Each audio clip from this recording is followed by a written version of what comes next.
Bonjour à tous et bienvenue dans votre JT breton. Au sommaire de l'actualité régionale aujourd'hui, les policiers du Morbihan alertent sur le manque d'effectifs. La loi littorale a 40 ans mais son application est parfois délicate. Explication dans un instant. Et un anniversaire, celui de la fac de droit de l'Université de Bretagne Sud, elle a 50 ans. Comme chaque jour, on décrypte un fait d'actualité avec l'un de nos confrères. Bonjour Didier Daniel. Oui, bonjour. Aujourd'hui, vous nous parlez des mines d'uranium bretonnes. Oui, des mines d'uranium qui posent aujourd'hui problème, malheureusement.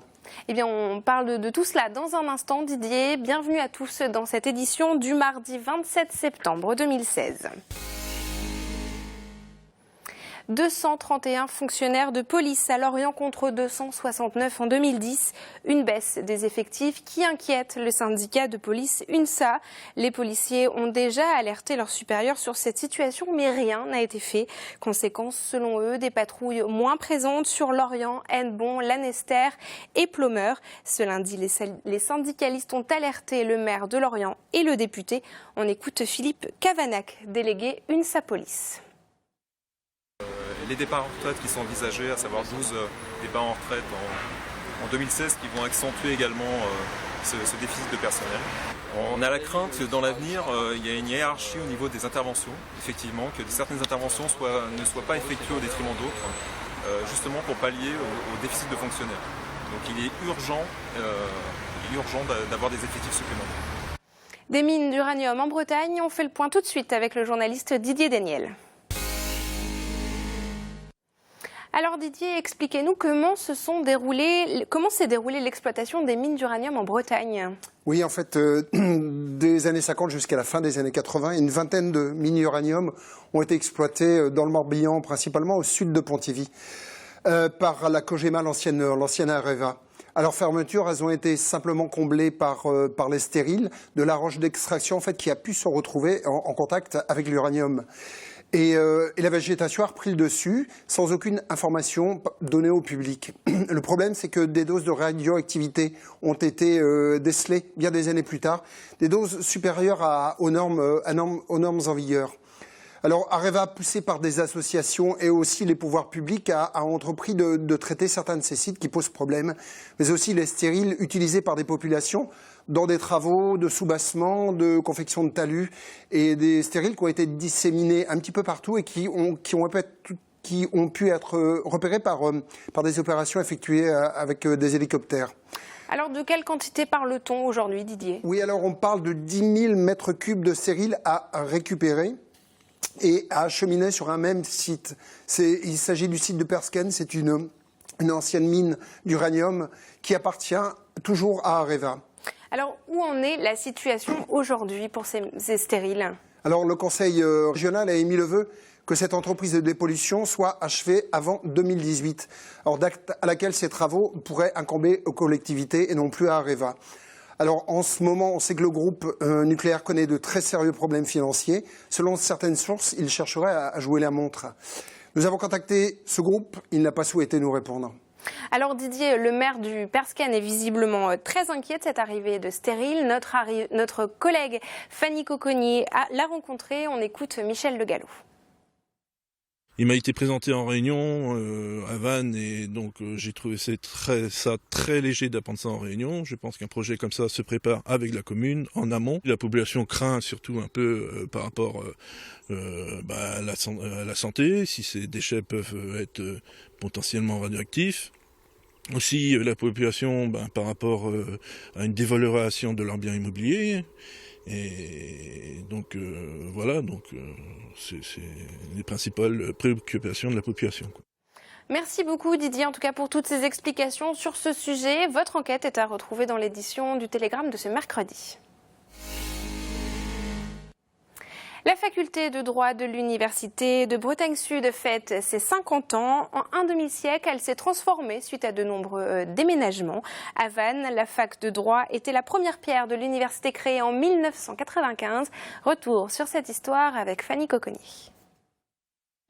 Ces joutes oratoires, c'est le premier événement d'une semaine anniversaire à la faculté de droit de Vannes. Dans ces bâtiments neufs, investis en 2013, 2200 étudiants sont aujourd'hui inscrits en droit et cogestion. Il y a 50 ans, pour leur première rentrée, ils étaient 75. Élèves en 1973 dans des baraquements de ce type, Paulique Bellenfant se souvient. On était dans des baraquements qui n'étaient pas honteux, mais enfin c'était quand même des trucs en préfabriqué. On avait froid l'hiver, on avait chaud l'été. En 1978, l'école de droit démarre une vie de château, ici à l'Hermine. Paulique Bellenfant était alors devenu assistant vacataire. Ça ressemblait pas à une fac, mais ça nous allait bien comme ça. Il y avait effectivement un côté très, très familial. On avait un contact avec les enseignants qui n'a rien à voir avec ce que les étudiants peuvent connaître aujourd'hui. Ce côté familial, l'Université de Bretagne Sud a voulu le conserver au fil des années, lors de son passage dans les bâtiments de la rue de la Loi, puis maintenant à Toanic, une proximité affirmée, même avec 30% d'augmentation des effectifs sur ces 3 dernières années. Nos étudiants sont très majoritairement issus du Morbihan. Il y a une deuxième proximité qui est une proximité pédagogique. Quand nous accueillons 350 étudiants en première année, il est beaucoup plus facile pour les étudiants de rencontrer, de travailler avec les professeurs que lorsque ces étudiants sont à 1500 dans un amphithéâtre. Ça reste un élément très, très important de notre faculté. Et l'enjeu déterminant pour l'équipe dirigeante, c'est l'insertion professionnelle. L'UBS se targue d'être pour la 3e année de suite la première université de France pour l'insertion professionnelle en droit, économie, gestion. Autre anniversaire, celle de la loi Littoral qui a cette année 40 ans. Cette loi prévoit entre autres un libre accès aux sentiers côtiers par les propriétaires. C'est la servitude littorale. Entre la théorie et la pratique, pas facile de faire appliquer le droit. Exemple au relais Quirion en rade de Brest avec Frédéric Lorenzon. Au relais Quirion, un petit kilomètre de sentier offre un point de vue imprenable sur la rade de Brest. Problème, depuis quelques mois, la servitude de passage n'est plus appliquée par endroits, pour des questions de sécurité, mais aussi par l'opposition de certains riverains. Mobilisés, les membres de cette association ont affiché le tracé décidé par le préfet. Ils veulent sa mise en application. Le trait rouge montre en fait la servitude de passage piétonne du littoral, établie par 3 arrêtés préfectoraux depuis 1993. Et en fait, ce tronçon, il est rouge parce qu'il est inaccessible. On demande juste qu'il soit mis en œuvre. Pour rejoindre le sentier des douaniers, il faut traverser certaines propriétés privées. La préfecture a bien proposé un tracé, mais ne l'applique pas. Le préfet propose effectivement donc de remonter par le bas ici donc de la rue de l'Armorique via donc un escalier existant. On remonte par ce cheminement-là et on contourne désormais donc par cette propriété. Le maire compte beaucoup, je dirais, sur l'arrivée d'un nouveau préfet pour réactiver justement le dossier d'aménagement. La propriétaire de cette maison d'exception est opposée au tracé de la préfecture. Elle s'en explique. La préfecture propose de traverser de toute notre propriété, pratiquement notre maison, pour essayer de rejoindre la servitude littorale. On a été obligé de faire un recours puisque comme il n'y avait pas eu de communication, il faut bien pouvoir discuter. Donc pour engranger la discussion, à un moment donné, il faut commencer par se défendre et puis voilà. Mais on n'a personne, on n'a aucun interlocuteur en face. La préfecture n'a pas souhaité commenter cette situation. Plusieurs procédures judiciaires sont en cours et elles sont longues. Le sentier du relais Quirion risque de rester impraticable encore de longs mois, voire plusieurs années. En bref, cette information sportive, le Stade brestois reprend la tête du classement de Ligue 2. Les joueurs de Brest se sont imposés 2-1 face à Reims ce lundi soir à domicile. Reims, avec son joueur Janvier, avait ouvert le score à la 69e minute.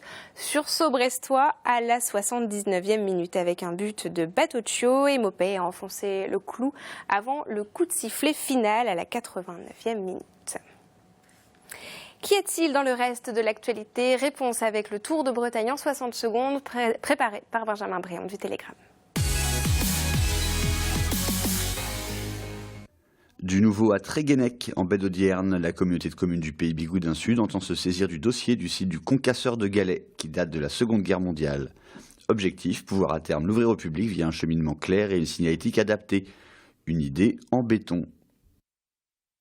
À Planquette, dans les Côtes-d'Armor, la maison Crousil, véritable institution gastronomique, cherche un investisseur. En cause, les difficultés à se remettre des inondations qui ont dévasté la ville au cours de l'hiver 2014. Si vous aimez l'oursinade de homard au chicon ou le lièvre à la royale farci aux truffes et au foie gras, c'est l'occasion. Enfin, plus loin de chez nous, mais plein de Bretons, le Charles de Gaulle est en route pour frapper Daesh une nouvelle fois. Notre reporter Stéphane Jézéquel a passé plusieurs jours à bord. L'occasion de découvrir ces images rares à retrouver en intégralité sur letélégramme.fr.